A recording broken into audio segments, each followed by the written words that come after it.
اعوذ باللہ من الشیطان الرجیم۔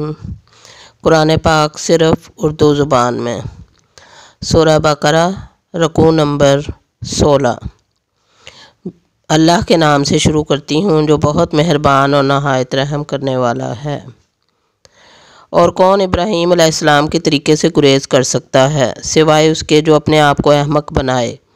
ہم نے دنیا میں سے اسے چن لیا تھا اور آخرت میں وہ نیکوکاروں میں ہوگا۔ جب اسے اس کے رب نے کہا کہ فرما بردار ہو جا تو اس نے کہا میں جہانوں کے رب کا فرما بردار ہوتا ہوں۔ اور اسی بات کی وصیت ابراہیم نے اپنے بیٹوں کو کی اور یعقوب نے بھی۔ میرے بیٹو، اللہ نے تمہارے لیے فرما برداری کا دین چنا ہے، سو تم مرو تو صرف فرما بردار ہو کر۔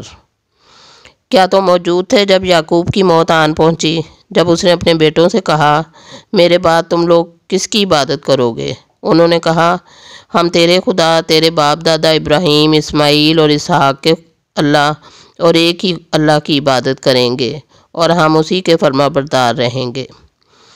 یہ ایک امت تھی جو گزر گئی، اس کے لیے تھا جو اس نے کمایا اور تمہارے لیے ہوگا جو تم نے کمایا، اور تم سے ان کے کاموں کی پوچھ نہ ہوگی۔ اور وہ کہتے ہیں کہ یہودی ہو جاؤ یا نصرانی تو ہدایت پا جاؤ گے۔ کہہ دو نہیں، بلکہ ابراہیم حنیف یکسو کا طریقہ اور وہ مشرکوں میں سے نہ تھا۔ کہو ہم ایمان لائے اللہ پر اور اس پر جو ہماری طرف نازل کیا گیا اور جو ابراہیم علیہ السلام، اسماعیل علیہ السلام، اسحاق علیہ السلام، یعقوب علیہ السلام اور اس کی اولاد پر نازل کیا گیا، اور جو موسیٰ اور عیسیٰ علیہ السلام کو دیا گیا اور جن نبیوں کو ان کے رب کی طرف سے دیا گیا، ان میں سے کسی ایک میں بھی ہم فرق نہیں کرتے اور ہم اسی کے فرما بردار ہیں۔ پھر اگر وہ بھی اسی طرح ایمان لے آئیں جس طرح تم ایمان لائے ہو تو وہ راہ راست پا گئے، لیکن اگر وہ منہ موڑ لیں تو وہ صرف علیحدگی کی ضد میں ہیں۔ پھر اللہ تعالیٰ تجھے ان کے لیے کافی ہوگا اور وہ سننے والا اور جاننے والا ہے۔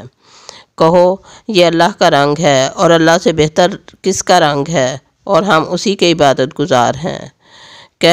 کیا تم ہم سے اللہ کے بارے میں جھگڑا کرتے ہو جبکہ وہ ہمارا رب بھی ہے اور تمہارا بھی، اور ہمارے عمل ہمارے لیے ہیں اور تمہارے عمل تمہارے لیے، اور ہم خالص اسی کے ہیں؟ یا کیا تم کہتے ہو کہ ابراہیم، اسماعیل، اسحاق، یعقوب علیہ السلام اور اس کی اولاد یہودی اور نصرانی تھے؟ کہہ دے کیا تم زیادہ جانتے ہو یا اللہ؟ اور اس سے بڑا ظالم کون ہے جس نے اللہ کی گواہی کو جو اس کے پاس ہے چھپا لیا، اور اللہ تمہارے کاموں سے غافل بھی نہیں۔